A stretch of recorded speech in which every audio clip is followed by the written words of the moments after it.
Thank you so much for joining, and we're looking forward to sharing. My name is Maria Rotunda. I'm part of the organizing team tonight that worked to bring you this panel. I'm going to be doing the introductions of the panelists this evening. I'm going to go through and introduce each of our panelists, and then allow them a few minutes to give their thoughts and observations about the COP, and then we'll turn it over to our moderator and proceed from there. So first, I'd like to welcome Kathy Orlando. Kathy works as the Citizens Climate International Program Director. With an exceptional team, she creates the frameworks to empower volunteers to build political will for evidence-based climate action in over 60 countries. Thank you so much for that introduction, and thank you everybody for being here tonight. I have about 3 minutes to just briefly give some high-level comments as I understand, and stop me if I go over time. First, I'm coming to you from Robertson Huron Treaty Territory here in Canada, and I'm a very grateful settler. I was at my fourth COP, COP26, under three capacities. One, as Director of Programs at Citizens Climate International. Two, as a member of of Climate Action Network Canada, for which I've been a member of since 2011. And three, as a mom and a wife of two brand new COP delegates. My chief roles were to observe, because that's our role. We are observers. We're making sure that negative things are not happening and things are moving along, but we also connect. I was there to support as well the team, and also before I went, my goal was to listen deeply, very deeply. And as for my high-level observation, I can only think of Charles Dickens' A Tale of Two Cities. It was the best of times. It was the worst of times.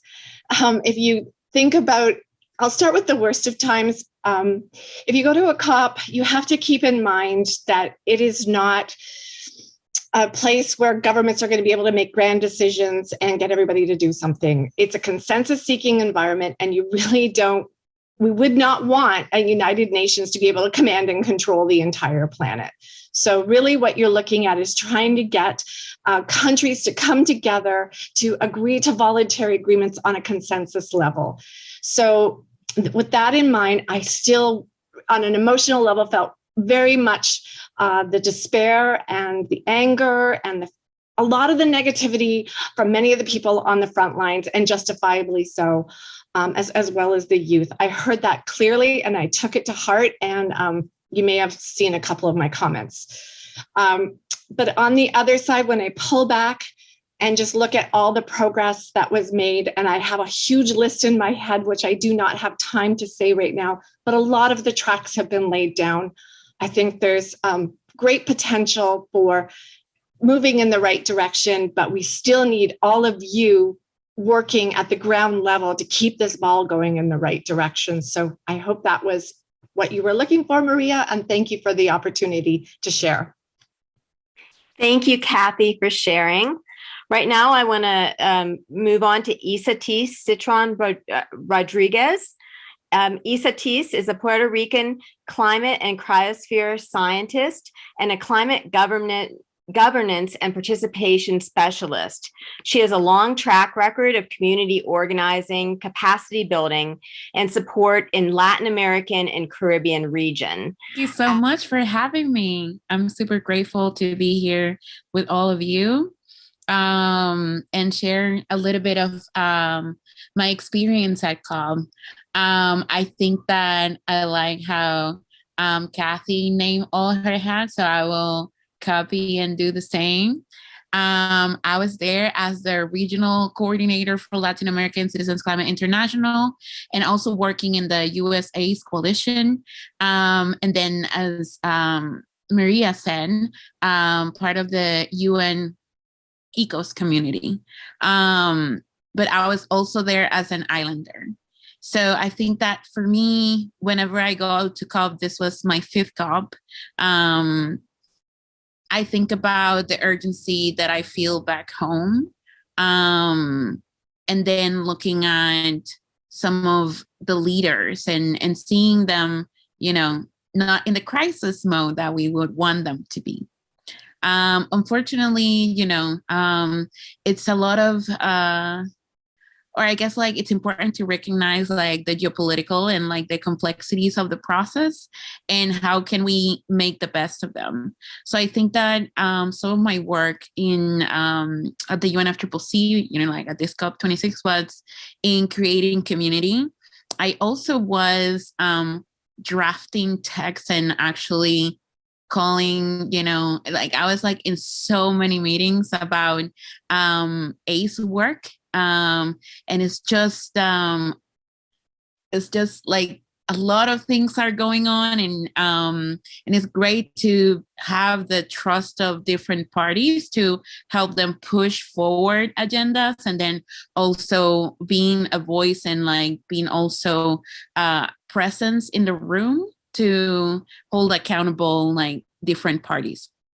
Fortunately for me, what I think it's that this COP, as I would like describe it, will be one of the most inequitable and least accessible ever that I have experienced.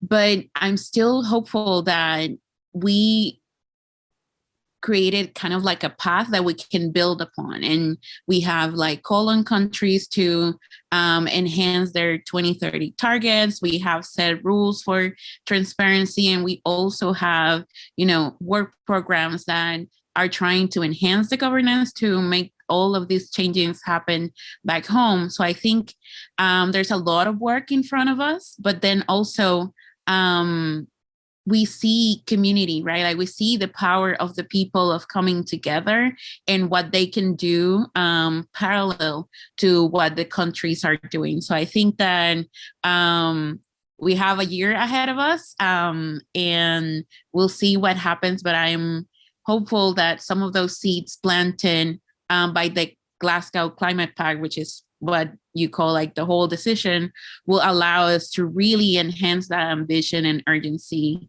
in which we need to be operating. Thank you so much, Isatis. And our next panelist I'd like to welcome is Quamrul Chowdhury. He is an economist, a climate, environment, and sustainable development specialist, and a legendary negotiator of developing countries, covering a career of over 35 years in UN negotiations.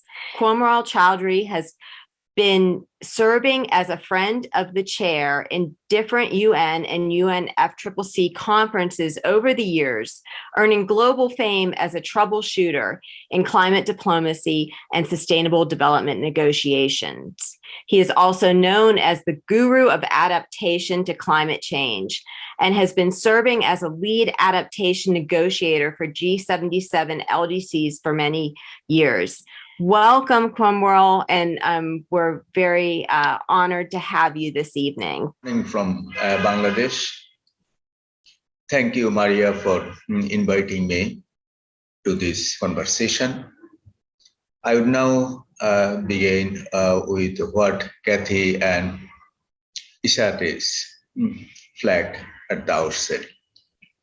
As you, Maria, read out the brief bio of myself, this time also at COP26, I have been a lead negotiator for G77 and China, meeting 134 countries representing them, and also least developed countries.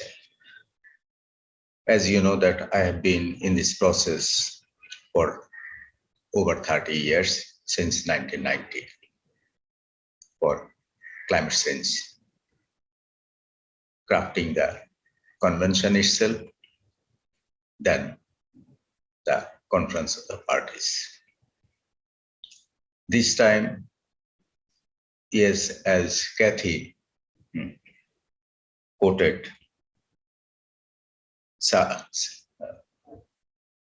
Dixon, that it was our worst of time, it was our best of time, a tale of two cities, the first two sentences. Why it was worst of our time? because it was held under COVID situation. We, from the developing country delegations, faced a lot of challenges to reach to Glasgow. Logistical issues, visa issues, and also vaccine issues, accommodation issues, because Glasgow is a very small city and so many delegations couldn't be accommodated in Glasgow city. They have to shuttle from different cities in rural areas. Took every day 2 to 3 hours time to reach to the exhibition center, the COP venue, and also to enter into the venue. Every day you have to have your flow test, and that also took more than an hour time, and also long queue. So you have to face a lot of hurdles over there, and also it was very expensive for southern countries, for the least developed countries, for the small island developed states, for Latin American countries, African countries, Asian countries. So with all those, and also some of us suffered COVID. So with all those challenges, we were at Glasgow negotiating from day one, and it was extended after 12th of December, almost more than 36 hours. And at that 11th hour, or extended time, we could reach to a consensus on Glasgow climate pact. Though Bangladesh Prime Minister, as CBF President, she proposed to have it Glasgow Emergency Climate Pact, but we couldn't have that emergency in the final outcome. So the urgency, as the science required, as the IPCC hoisted code red alarm bell, that was not hard. At least as reflected in the final outcome. And you have seen that coal phase down turned into a very loose phase out to phase down. We couldn't have phase out of coal, fossil fuel, the way we wanted at the last minute. And also the 5% sales proceeds of all the transactions under Articles 6.2 of collaborative approach of Paris Agreement to Adaptation Fund to make it mandatory. That couldn't fly. That couldn't be agreed by United States and a couple of others. Then also the finance facilities for loss and damage at the 11th hour, it didn't fly because of the United States. Again. But at least as Kathy and Isatis pointed out, that we could have Article 6 Paris Rulebook finalized, though there are still some loopholes. We have to swallow the bitter pill because of the insistence of Brazil to carry over Kyoto years to Paris Article 6. We had to swallow the NDCs or net zero by China to 2060, India 2070, instead of say 2040 or 2050 or even 2030. So who are the winners? Winners are the polluters. Winners are the historical emitters, those who are responsible for historical emissions and also new emissions, emerging countries. They are the winners at Glasgow. Who are the losers? Latin American countries, African countries, Asian, least developed countries, and small island developing states. Global South,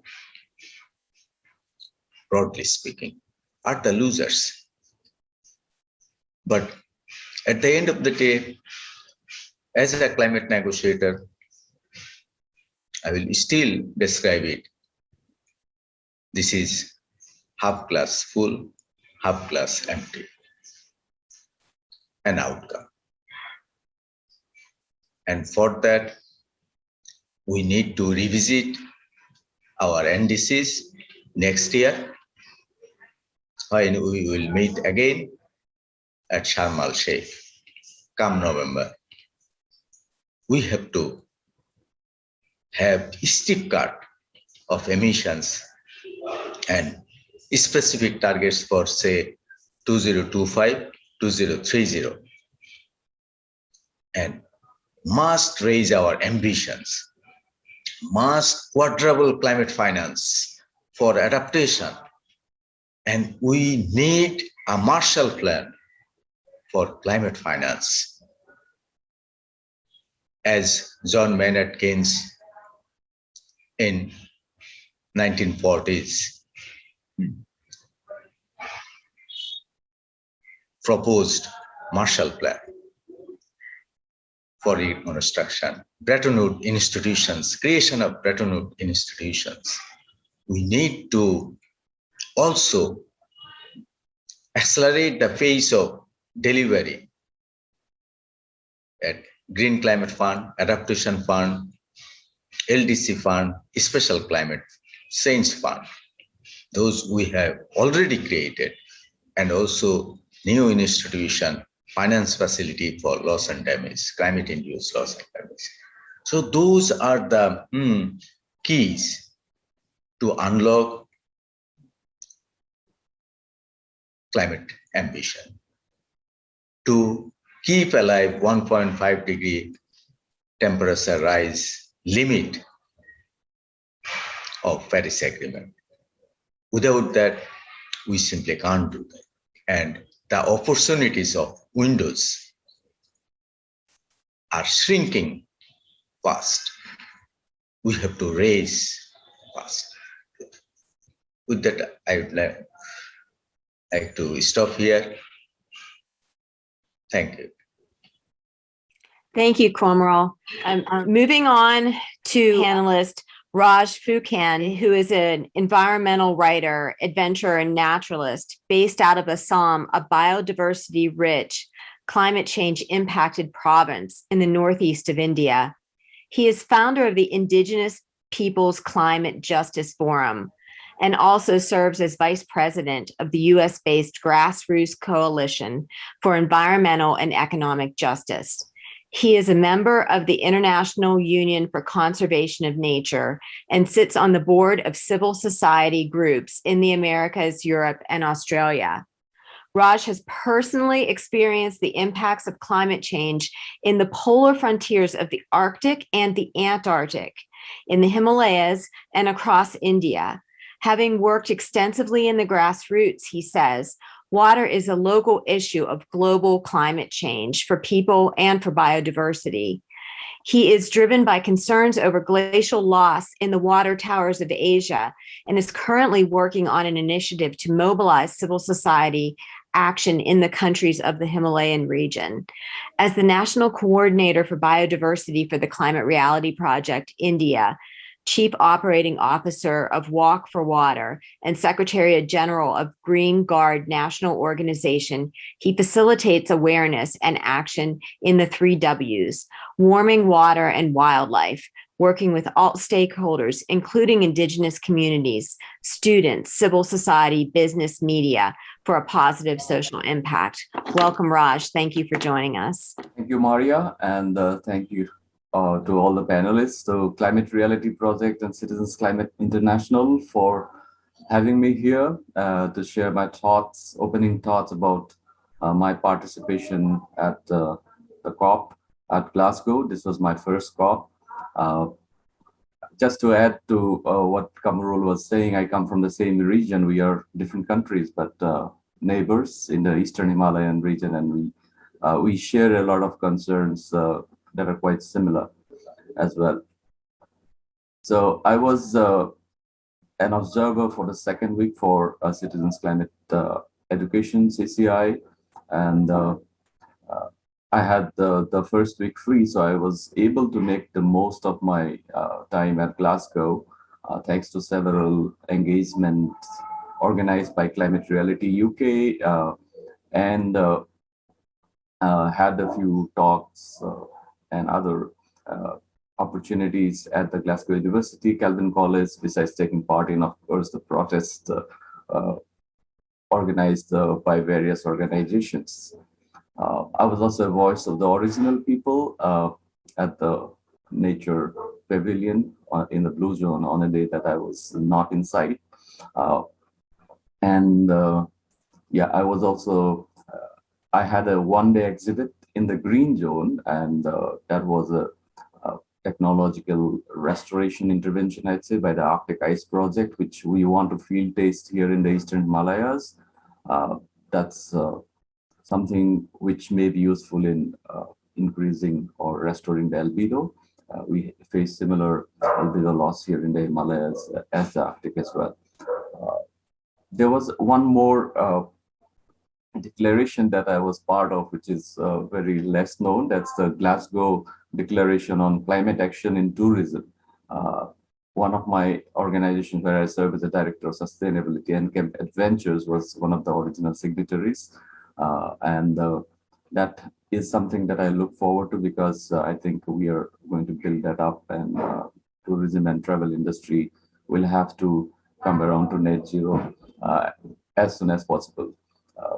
And lastly, for my opening remarks, I would like to thank the Human Hotel Network and the people of Glasgow for making it possible for us to be there. I was hosted by an amazing climate activist who took me to some of the protests that they were having, so that it opened my eyes to local issues within Scotland and Glasgow. And then they hosted us for free for 2 weeks. So that was just amazing. And my host actually came to pick me up at the airport as well. So I think the people of Glasgow were very gracious, and I would like to acknowledge their help in enabling thousands of people from the global south like us to be there. Thank you very much. Rodney Galicia is a national convener of Action Klima Filipinas. He's the former Philippines manager of the Climate Reality Project, founded by Nobel laureate and former US Vice President Al Gore. He is the former Southeast Asia coordinator of the Bank Information Center. Currently, he leads Living Ladatu Si Philippines movement, focused on ethical and environmental sustainable investments and practices of Catholic institutions and individuals. and voluntarily heads Climate Action for Sustainability Initiative.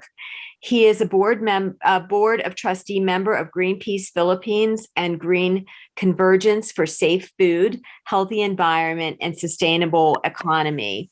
Thank you so much for joining, Rodney. And I already told everyone it's the middle of the night and you're still in Scotland. So thank you.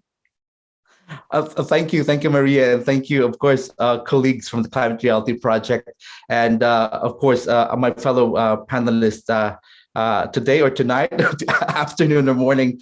Of course, for our colleague from, of course, I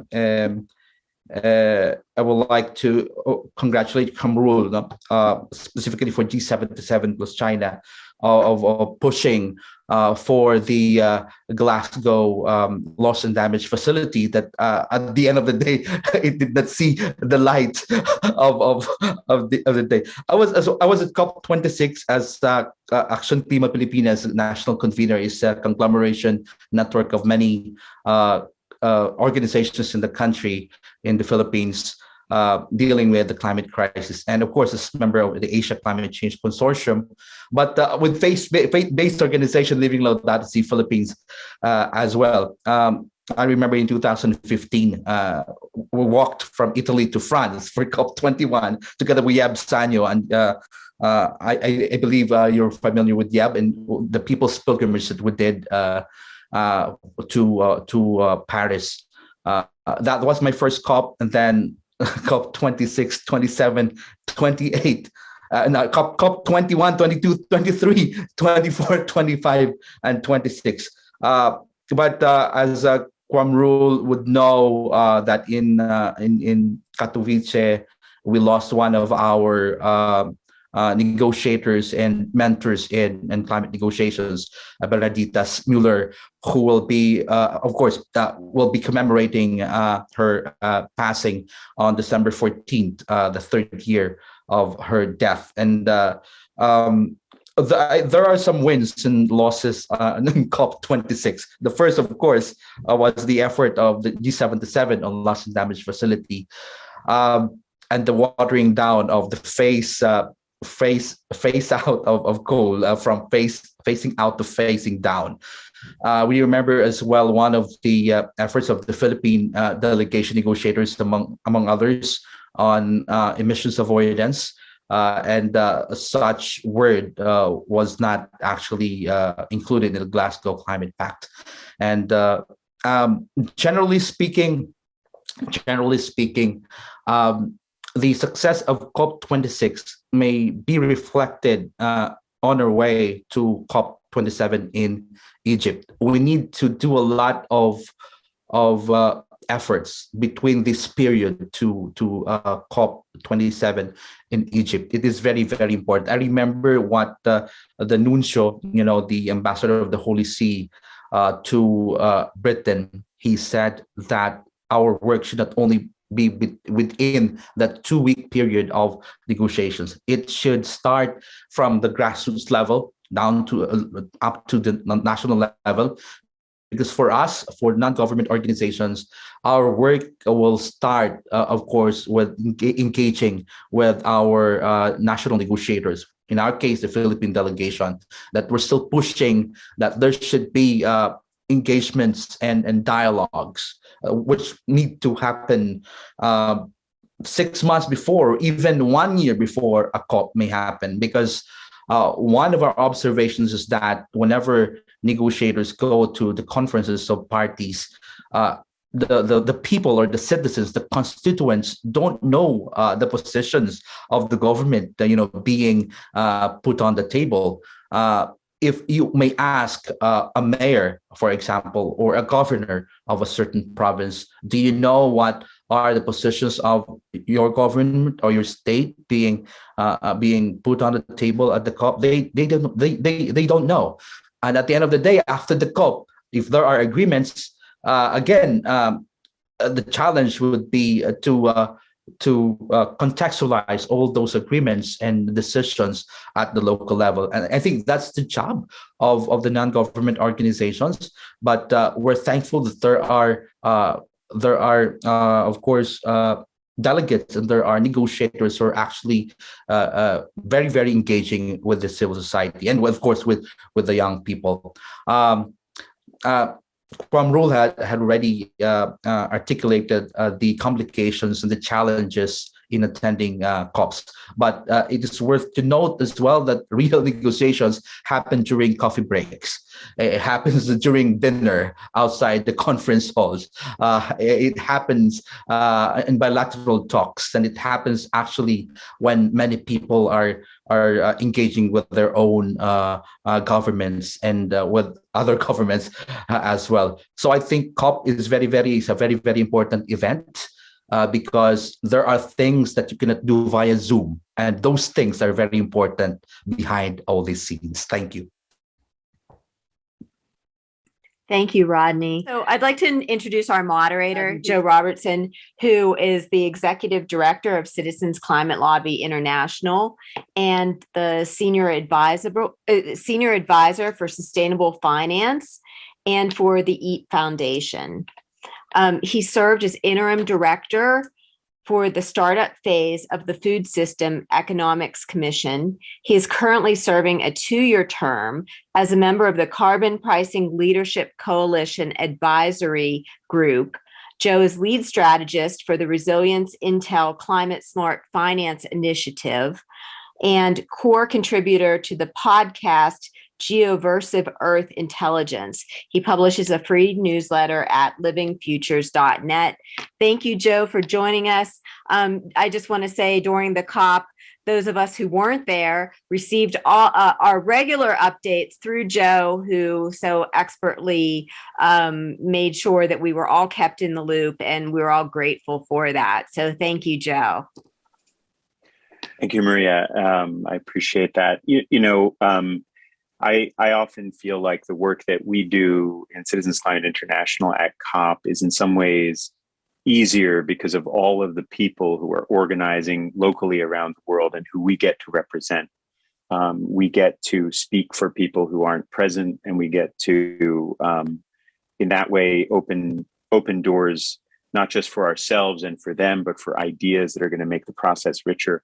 I want to highlight, before I kind of go into discussion here, a couple of things that I've heard from several of the panelists. One is that we need to have robust, detailed, ongoing civic processes that enrich the international process. There are great and skilled experts and negotiators like Quamrul, but no one negotiator has the ability to get the final result. The final result also comes with the political will of political leaders, many of whom never go to the COP venue at all. And so, what we're committed to in Citizens Climate International is helping citizens build political will from their communities to their national level, so that the international cooperative process can be stronger, more ambitious, and I think from our perspective, probably everyone here would agree, more reasonable. It's more reasonable for us to have a more ambitious outcome. It's more reasonable for us to say, let's avoid emissions, let's phase out pollution that damages the biosphere, the planet, the habitability of our world. I'd like to just say a word or two about COP26 from that perspective. Does it meet the standard of being more reasonable by recognizing that ambition is the reasonable way forward? There are a lot of words that were said, a lot of speeches that were given that suggest that, and there were a lot of voluntary commitments that were made that also reflect that idea, that high ambition is the more reasonable way forward. But as we've heard from others, some of the outcomes are disappointing. And I'd like to highlight a view of my own, which is not always the way we talk about loss and damage, but I don't think that we can succeed against climate change in the technological realm, in the decarbonization realm, if we don't deal with loss and damage. You can't functionally, as a world community, move forward together if billions of people are being left behind by damage they can't control. We can't ask every nation on Earth to do the best that it can do the best that its people can do with their talents and their ingenuity and their cooperative capabilities, if they don't actually have the ability to deploy those things because they're being set back again and again and again by something they can't afford to deal with. It is a justice issue, but it's also a very practical matter for the world community. Are we or are we not going to operate by the standard that, we help each other, that when we see a person in need, we do something about it. When we see an emergency, we deal with it. When we have caused a problem, we look to rectify it. Every nation's legal system, however unjust its execution, is in some way based on justice as a principle. The ideal is that it should be there. And if we establish in the biggest undertaking in human history that justice is not central, we're going to have problems. We're going to have difficulty following through on the laws we do make. So I think that's an important note of context. And I'd like to maybe now ask a little bit of follow-up from the speakers. Maybe I'll just go in order, and I'll start with Kathy, and then I'll see if there's a thread that we develop from this. Kathy, you said that it was a tale of two cities, and that was endorsed by others. My feeling was that in many ways, observers were completely shut out of the process. There were informal informals held in ways that maybe weren't always the necessary way of holding a meeting. And we predicted ahead of time that if observers were shut out, there would be manipulations that led to ambition being reduced.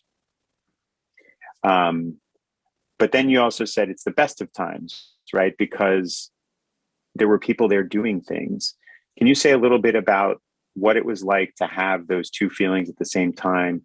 And what were you part of that made you feel, in spite of the exclusions, in spite of the challenges, there was something big and important happening at the same time?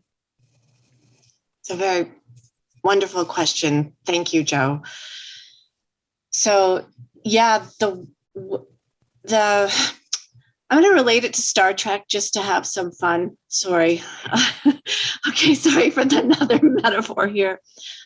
There's a part of me that feels like a Klingon. I get very emotional, I get angry. There was moments where I felt intense anger. But that anger was not coming from fear.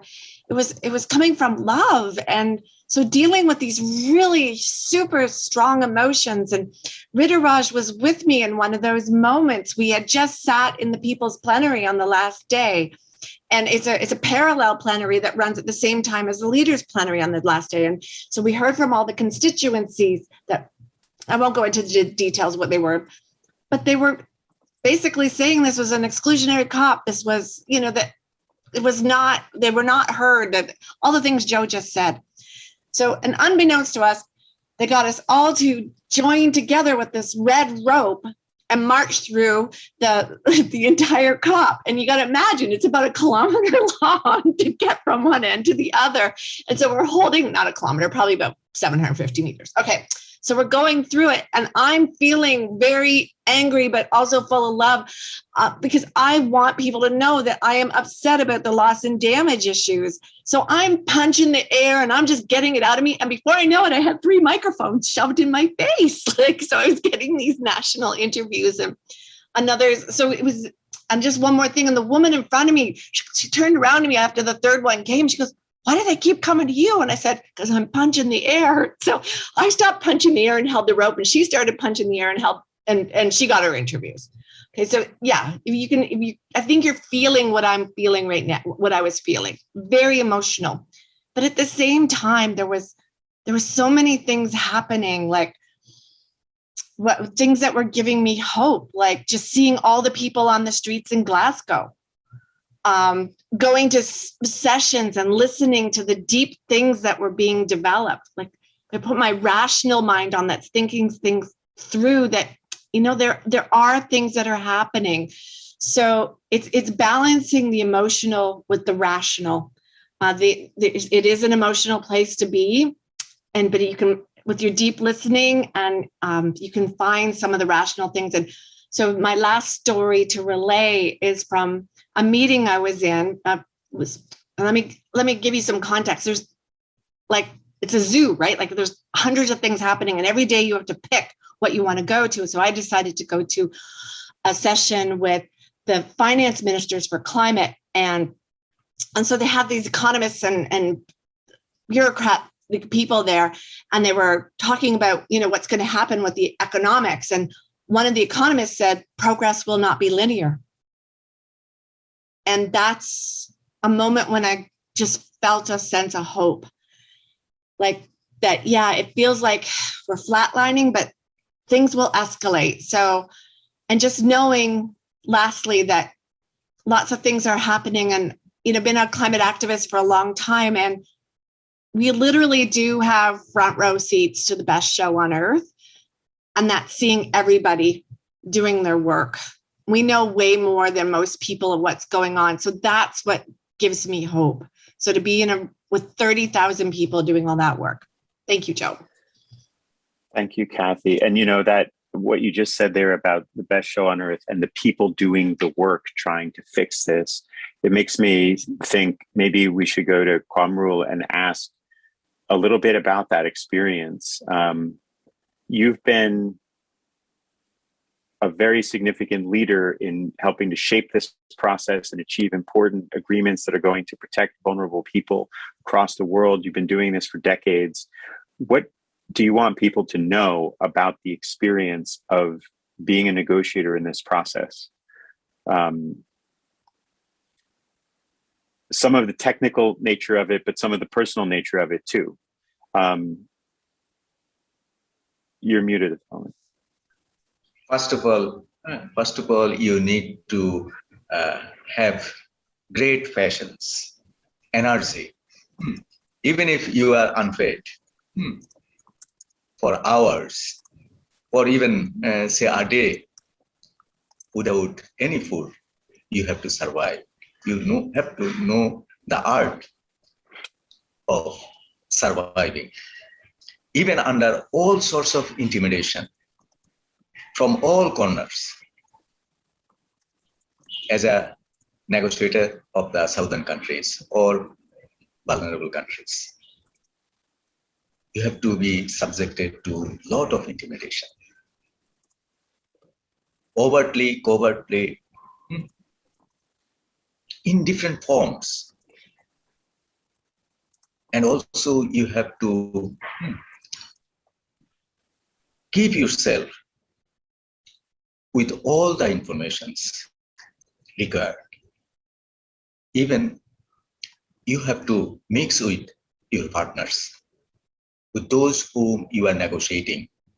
You have to know them, know their psychology, know their mental makeup, know their weaknesses and also strengths, so that you can cope with them. You can negotiate eye to eye. But we had, as Rodney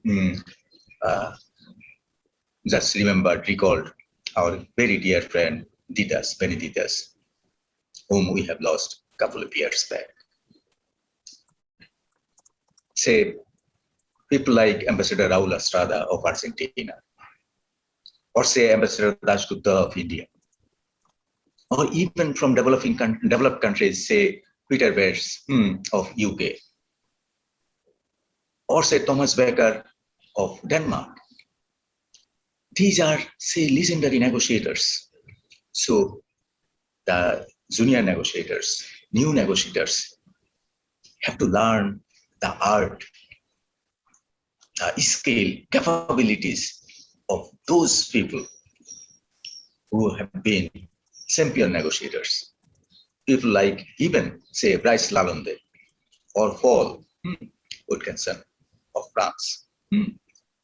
These people, or even, say, Kishan Kumar Singh of Trinidad and Tobago. See, these people have been negotiating for many years, even say from United States, done. A legendary negotiator, or say Jonathan Farsing, Trick Talley. So you have to know these people so that you can have all the information and your strategy to face them. And also you have to have great knowledge about not only vocabulary, but you have to have ready words, humor, and alternative formulation. You have that skill so that you can protect your interest, your group's interest. Because say, I have been negotiating for G77 and China, 134 countries. There are emerging countries, fast developing countries, and there are also least developed countries, small island states, African countries, Latin American countries, Asian countries, Pacific countries, Caribbean countries. These countries are not endowed with lot of skilled people, have very few capabilities. With those constraints, we have to negotiate. We need to negotiate. And at times, say, in informal setting where you reach to the consensus among, say, 12 people, 20 people, not 40,000 people. Man, at Glasgow, there are 40,000 people. But in core negotiation, only 40 people negotiated from different group of countries, representing, say, 134 countries. How many? Say 4, 3, 2 negotiators, or 10 negotiators at best. They negotiated for 134 countries. Have to protect the interest of 134 countries. So do you think it's fair to say that the passion you described and the ability to survive even when you're not eating, to be focused on the work, and that also comes partly from a sense of responsibility? Right. Oh, see, you have to say, keep the voice of the voiceless people who are not in that room. You are carrying the flags of 134 countries, or 49 LDC countries, or say 52 African countries, or say Caribbean countries. So you have to be indomitable. So that tenacity, that passion, that eagerness, that willingness, and backed by knowledge, diplomacy, art of diplomacy, some of diplomacy. Because we don't have French diplomatic staff or British diplomatic staff in the least developed countries or African countries. But we have to rise to the occasion because we are representing millions of people. So that is strength, moral strength, courage, and to face the encounters, intimidation, we have to negotiate. We have to keep negotiating. So I'd like to come back to you in a few minutes to hear about the road to COP27, 28, 29. But I want to go to Isatis for a minute, because if we talk about, I loved hearing this human side of the complex diplomatic process, what it takes to stick to it and to represent the voiceless. And Isatis has been working to create an expanded civic space where citizens can come together to do that kind of work locally, to bring their voices into the policy process. And I guess I have kind of two questions for you, Isatis. One is the aim of that to make sure that national governments come to intergovernmental meetings with the empowerment of knowing that their people are demanding this? Is that one thing? What do you think of that? And the other is, what needs to happen in order to make, the Glasgow Work Program on Action for Climate Empowerment into an engine for this expanded civic space?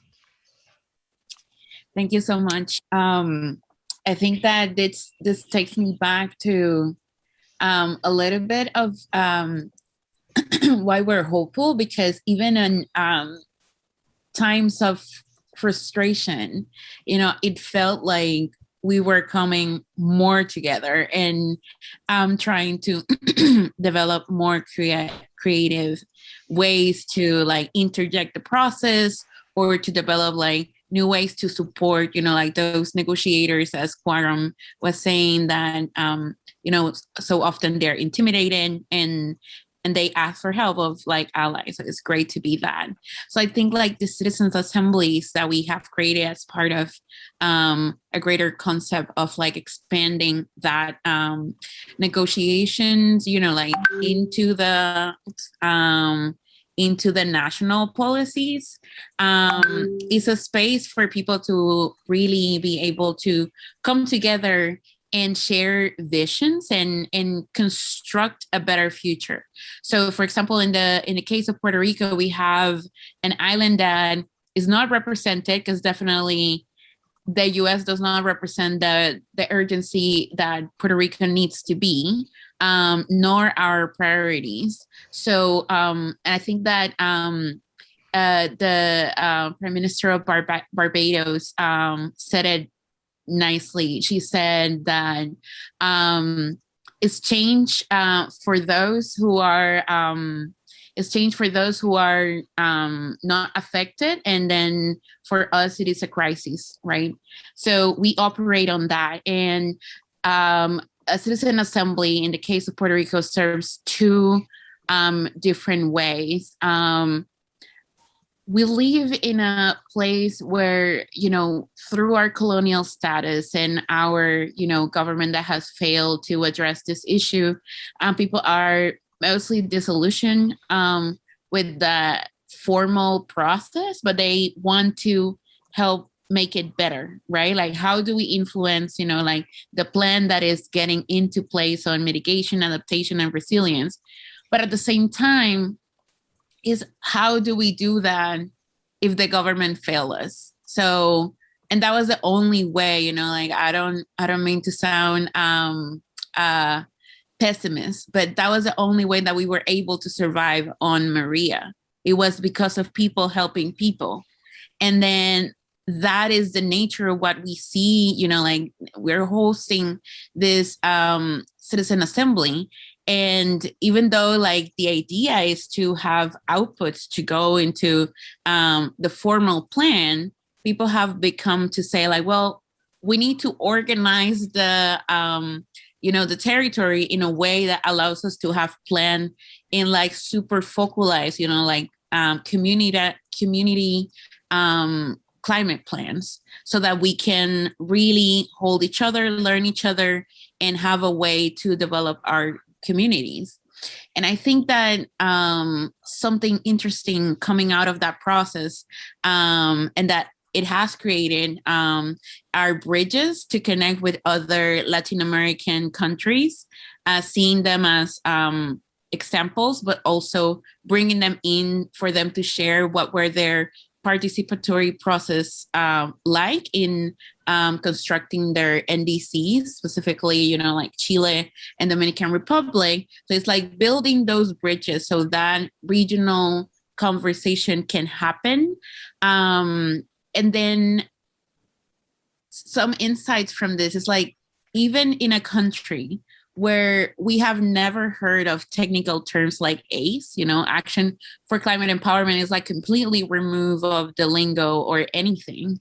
When you talk to communities and ask them what is needed to do climate action, they come to you with, well, we need education, we need public participation, we need transparency, and we need accountability.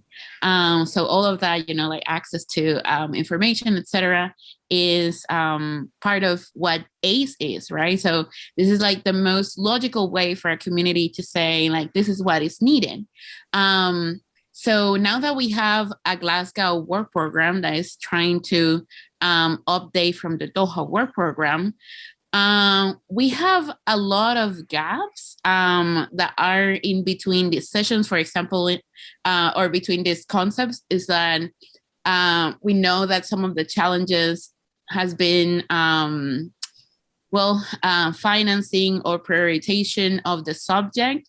So we have 4 priority areas in order to do that. And those being, of course, policy coordination. We also have coordinated action, tools and support, and evaluation and reporting. So these are kind of like big buckets. Now we need specifics, like we need specific actions that we can track annually, and make sure that our countries are doing the best they can in enhancing climate empowerment across all like climate policy. So looking forward to that work in 2022, and we will be there. Thank you, Isatis. I think, listening to you, it strikes me that if communities are able to do what you talked about, if community level, not just empowerment, but activation, if people working locally on climate plans and implementing them, if that can become part of national climate action, it becomes much harder for national governments to wriggle out of their responsibility or to be under ambitious, right? Because it's bad enough to not deal with the problem in an ambitious way, in an urgent way, but it would be ridiculous to try to do less than your country is doing on its own without your leadership. So, I think that's something we should all kind of keep in mind. Raj, I know that you said you wanted to recognize the people of Glasgow and the warm experience you had there. And I know that you, in your work, you're part of various overlapping, movements, some of them immense, in the world's, second most populous country. What do you think about this need to connect people where they are with a global negotiating process? How do you see your experience as emblematic of whether that's feasible? How do you see that working for people who never will be at the COP, but who are back in their communities and need to somehow have a better future? Great question. And first of all, I'd like to acknowledge what Rodney had mentioned earlier about various provinces and negotiators, and even the people not being aware of what the country's own policies are or what they're going to declare at the COP. This year has been unprecedented in terms of attention on the climate change negotiations as well as COP. One of the reasons, of course, is the IPCC report, the Code Red for Humanity, which took a lot of media space. We saw a lot of commentaries, a lot of point of views, and even TV gave a lot of time to what was happening with the floods in Europe and fires and the heat dome in Canada and all that stuff. So it was good because people's attention was on the COP, and I had a very big intention to ensure that we continue to give live briefings from Glasgow. So there was a lot of continued attention. So people knew what was happening, why it was happening. And like most people, everybody was worried about the fact that, and I would like to mention it here because I saw one of the questions about climate action, and everybody is talking about that phasing down and phasing out.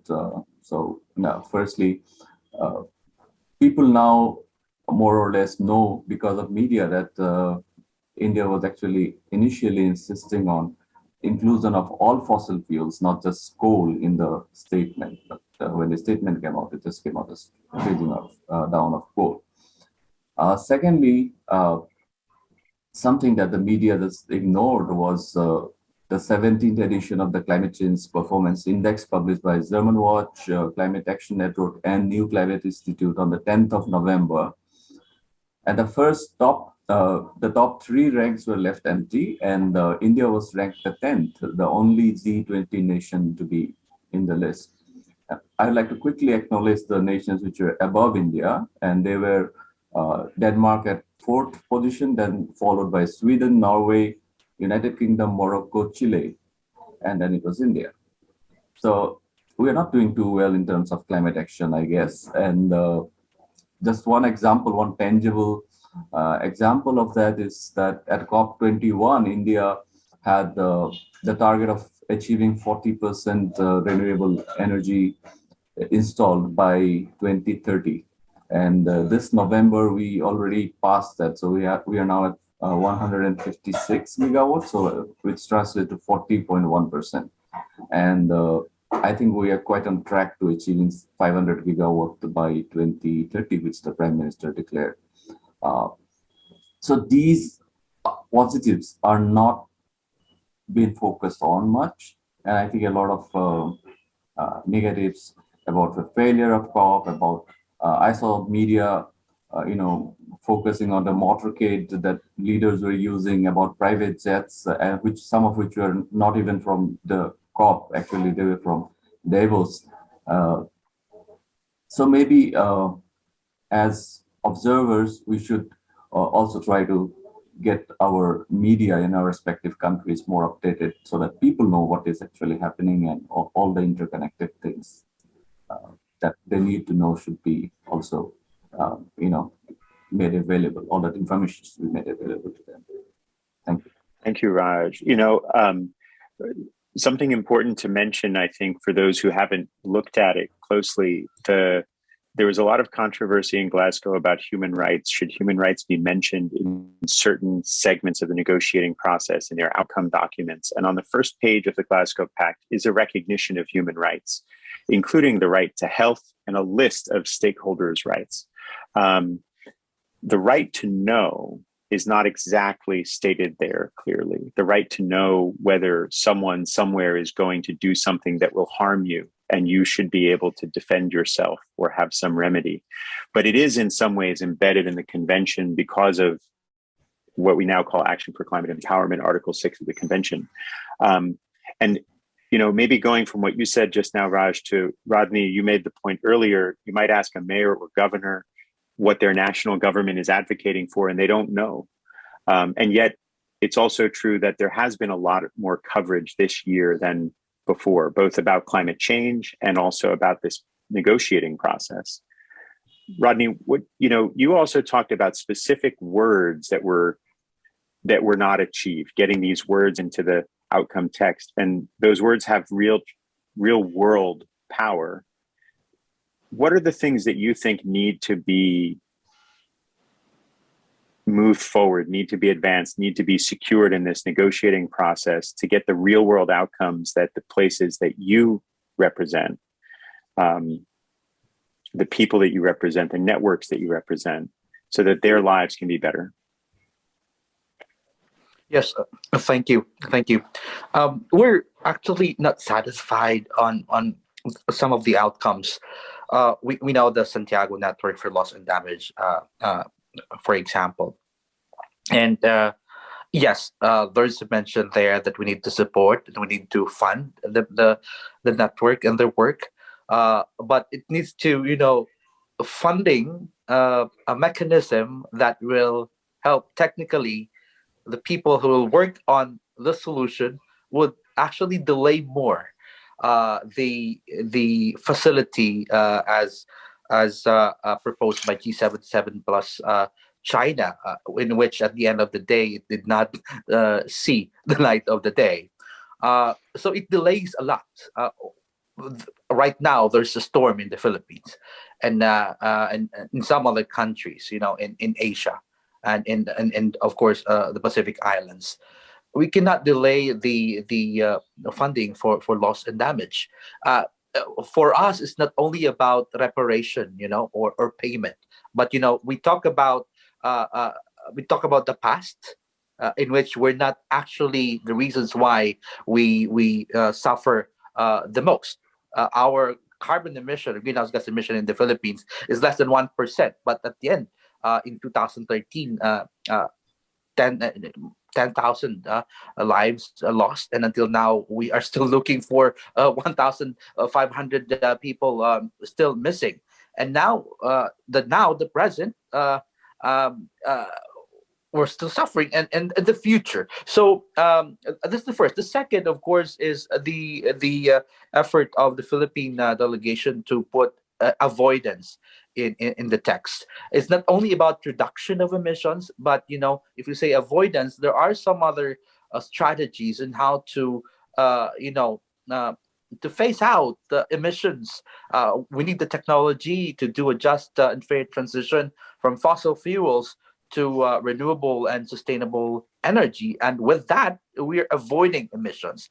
So there should be. We're not saying that reduction is not so important. It should be a two-pronged reduction, two-pronged solution. So we need to avoid, but at the same time we need to reduce. Of course, again, we're happy that there's the parties are urged to double their commitments for adaptation financing. It's very important as well, the right to know, as you've said. It should be there, although the first that paragraph is just an iteration of the Paris Agreement. And the right to know really is very important, because people need to know. People need to know the decisions, and people need to be involved in the whole process of coming up with stances, but at the same time coming up of solutions. In the Philippines, we have the National Climate Change Action Plan, and it will be revised again. And we have the National Determined Contribution. The biggest question is that the formulation of the National Determined Contribution, was that inclusive? Was that transparent? In the Philippines, that was, I think, not, because it was just, December 23, we were informed that there will be a final consultation of the NDC, and that they will be submitting that on the 31st of December last year. But so the biggest question there is, from the very start of the whole process of coming up with a plan, and at the end, implementation of the plan, I think it should be inclusive and transparent and multi-sectoral. If I may ask, for example, delegations, state parties of the convention, and even the Paris Agreement, those who signed, and if we may ask them, do your people really know that you committed for this? At the end of the day, if I may go to a certain village or a certain council, for example, in India, or even in, say, in France, do they know? At the end of the day, it's still inclusivity, transparency, and so that no one is left behind. Thank you, Rodney. What you've said sort of reminds me of a conversation I had a couple of years ago with a negotiator who said, our government would have the most ambitious plan in the world if every community in our country had an ambitious vision for where it wants to be, and provided that information to the federal government. And then we could simply say, we're going to do what these communities are all planning to do, right? That they essentially need to be led. Quamrul, you've said, that you'd like to share some thoughts about what needs to happen on the way to COP27. And you also mentioned COP28, possibly a finance COP, the global stock take down the road. What do you think, especially in the areas that you work on in relation to adaptation, loss and damage, the countries that you represent in the process, what do you think needs to happen between now and the COP27, so that at the end of the COP27, we're not telling a tale of two cities? We're saying we now have at least the phrasing, the acknowledgement, the commitments, the plans to be on track for a safe climate future. What do you want to see happen? First of all, Joe, we need to have in COP27 in Sharm el-Sheikh that our ambition is ambitious one. Say NDCs are set up to 1.5 degree or align with Paris goal. That is one. Then we need to have, say, our conversation, especially in terms of fixing adaptation goal, global goal on adaptation. we have mitigation goal, but we don't have adaptation goal. But we know that adaptation is a function of mitigation. The more we mitigate, the less we need to adapt.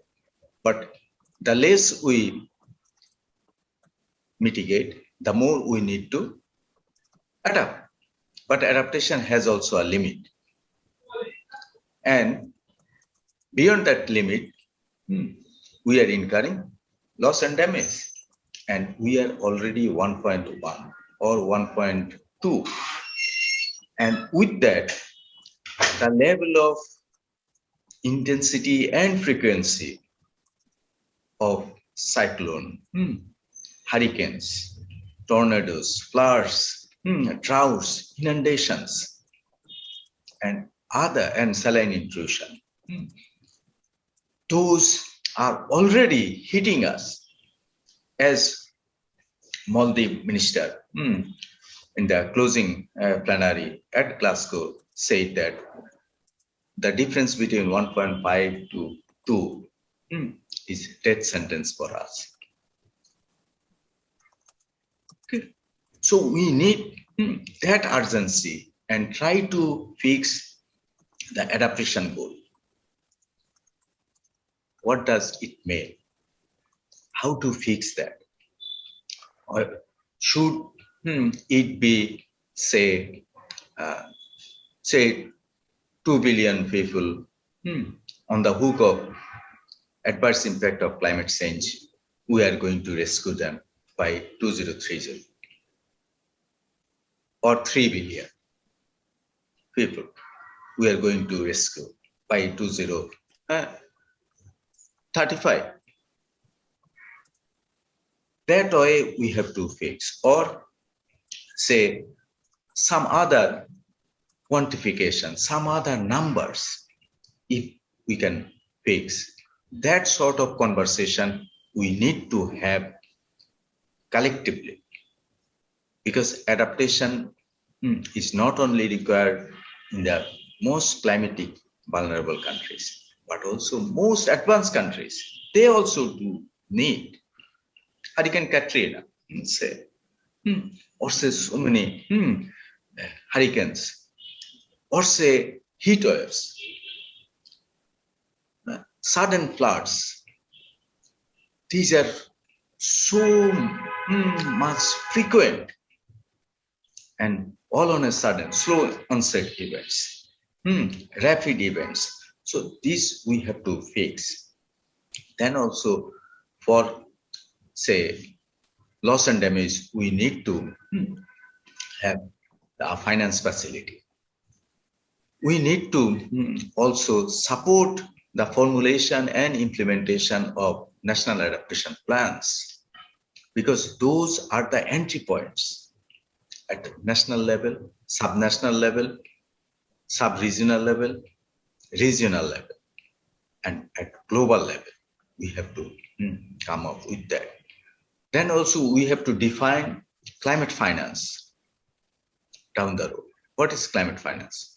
Whether it is new and additional, or whether it is over and above ODA, those kind of things we have to, and also say we have to move beyond $100 billion. I still remember that in 2008, 2009, when I was mandated to speak on behalf of G77 and China climate finance, and G77 chair entrusted me to have encounters with Gordon Brown, the UK Prime Minister at that point, Ed Miliband, David Miliband, two brothers, and also Barack Obama, Hillary Clinton, then Angela Merkel. And I made a lot of presentations before that.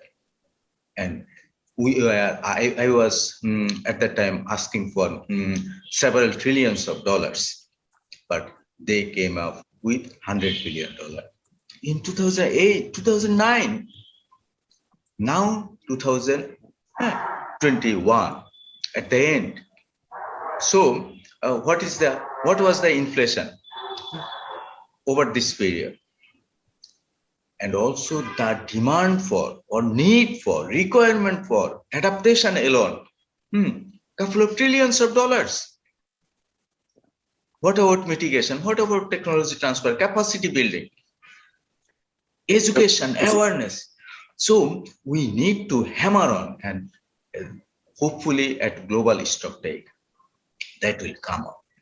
And we have to have a Marshall Plan. And we need to keep the voice of the people of Gabura, of the people of Puerto Rico, of the of Santiago. Those people need it.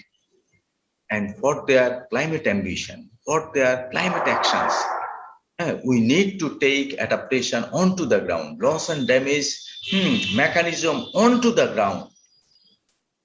And also our ambitious NDCs will support that, will help rescue billions of people who are on the hook of climate adverse impacts. Thank you, Quamrul. That's, I think, illuminating for people who haven't really looked into this process to think about how much more is needed than has already been promised. And I know in 2015, there was talk before the Paris Climate Conference about redefining climate finance, not as investment that only does work for climate change mitigation, but all money. All money should be climate smart and climate safe. And no money should generate climate damage. That should be our goal on climate finance. And, you know, we don't yet have clear science-based targets. We don't yet have clear plans for realignment, but the Glasgow Financial Alliance, in theory, says that 1/3 of the financial wealth in the world will reorient towards this better future. So is it fair to say that on the way to COP27 and COP28, we need to figure out how that starts to actually happen, right? And maybe it's also fair to say from what you're saying that in some ways the global goal on adaptation needs to be something that speaks to the vulnerability of people, even in rich countries, but who are themselves vulnerable, poor, defenseless, that somehow it's people everywhere who are on the front lines that need help. And we have a collective responsibility to reduce the amount of threat that they face. Go ahead. Go ahead. Yeah, I think so. Because you see, say people of Puerto Rico, for example, or say people of Florida, Miami, or say Louisiana, they also need to empower, need to say raise their adaptation capabilities, adaptabilities. Not only say people of Manila, Metro Manila, or say people of Cebu City or Dhaka, or say Gabura in Bangladesh, or our coastal belts, or say Marshall Island, or say Hawaii, say Honolulu, all these say localities should be empowered.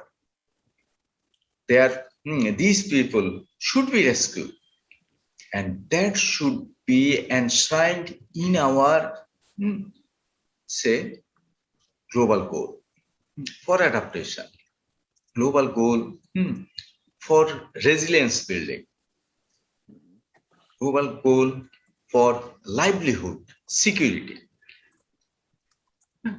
health security, climate-induced health security.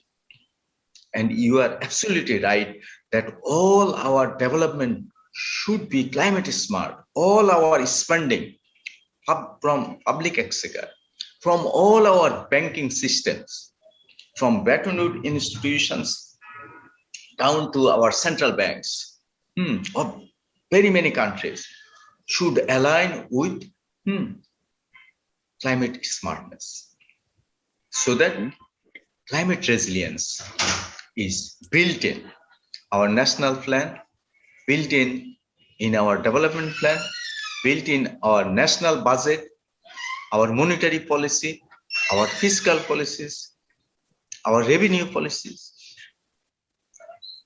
in our agriculture policy to health policy, education policy. Everywhere it should be enshrined, built in. Mm-hmm. So I'd like to build on what you've just said, and we've gone a little bit over, but we've been told we can go a few minutes over. So I'm going to let everybody have another chance to say a few words. But on this there've been a few questions that came in before we started. One was about what was achieved on carbon pricing. And I want to say a word about that while also addressing this question of where development finance can do something that's climate smart. The Glasgow Pact mentions special drawing rights as possibly being conditioned to do climate action, essentially potentially converting hundreds of billions of dollars in fiscal rescue money into green recovery spending, potentially. That's important.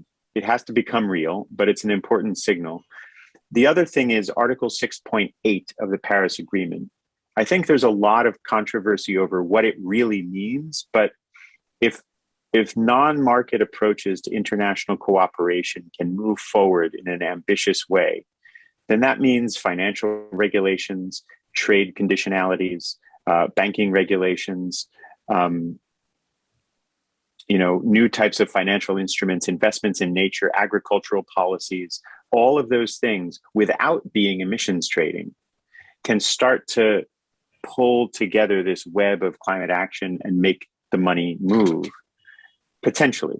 So there are now rules for doing that. And I think we could have a whole separate discussion about how far will that go and how fast.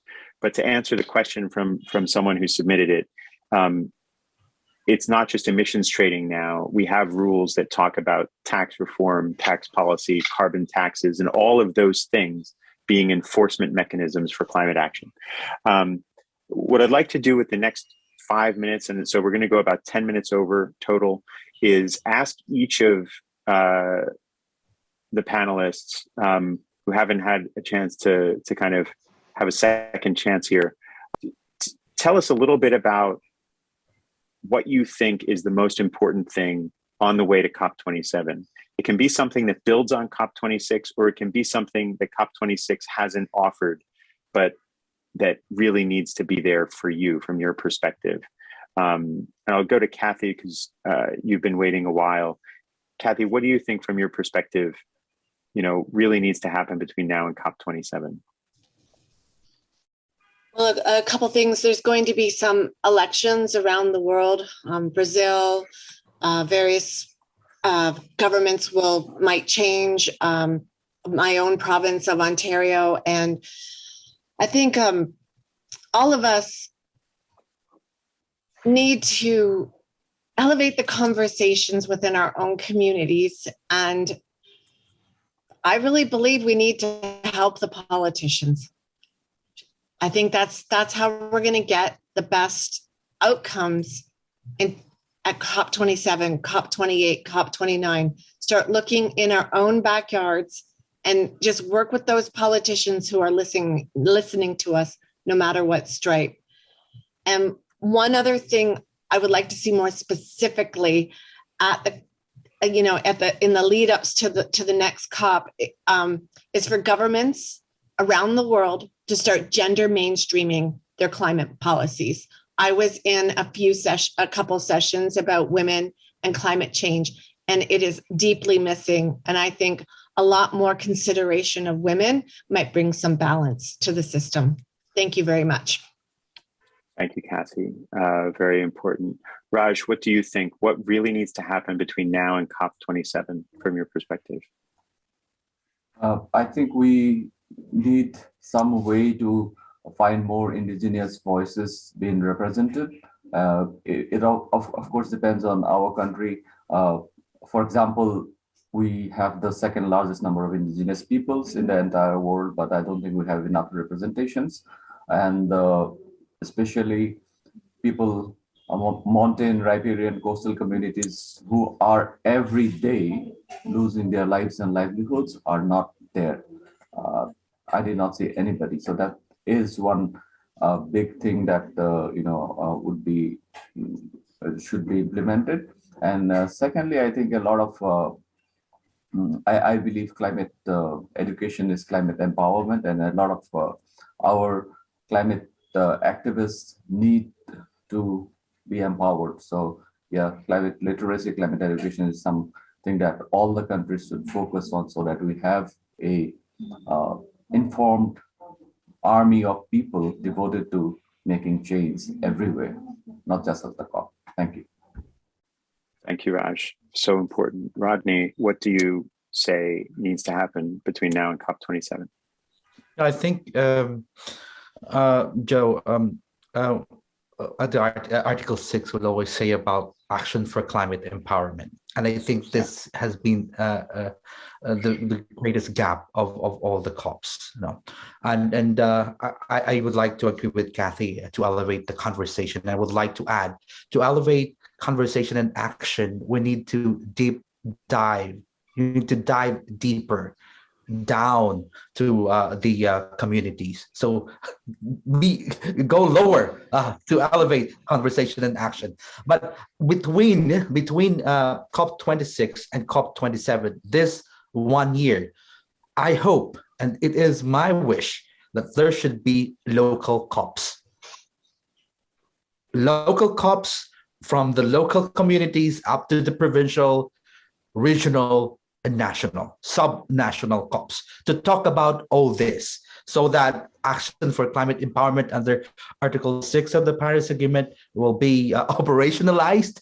And as you know, it will be grassroots and people powered by grassroots movements and peoples who, at the end of the day, will be affected by all these decisions at the COPs. Thank you. Thank you, Rodney. Isatis, how do you, what do you have to say about what you really want to see between now and next year? Yeah, these are all great points. And may I add that are the ones that have been affected and also leading action, like I think that one thing that I think that resonated with me, and I was glad that it was a major motto in the COP, was like nothing about us without us. So I think that bringing more representation, from indigenous youth and also islanders into these spaces is super important. Perhaps we should have a bigger delegation at the fossil fuel. And then I think that in that note, I think I would like to see kind of the spirit of action for climate empowerment being permeated in all of the process of the UNFCCC, having both, at the national and subnational level being informed by what is happening at these COPs. And then something that I was talking with the office of the mayor of Paris, and they were like, well, national governments think, but cities and subnational governments deliver. So I think that we should really elevate those at all governance levels to make sure that climate action is actually being implemented at the level and scale that it is supposed to be. So of course, I want to see robust action for climate empowerment action plan. And I think that we need to really connect the dots for people and bring into why it's so important to be talking about human rights, to be talking about indigenous rights in these arenas. I think for other, maybe for developed countries, it's hard to grasp how dangerous it is to be an activist in our countries.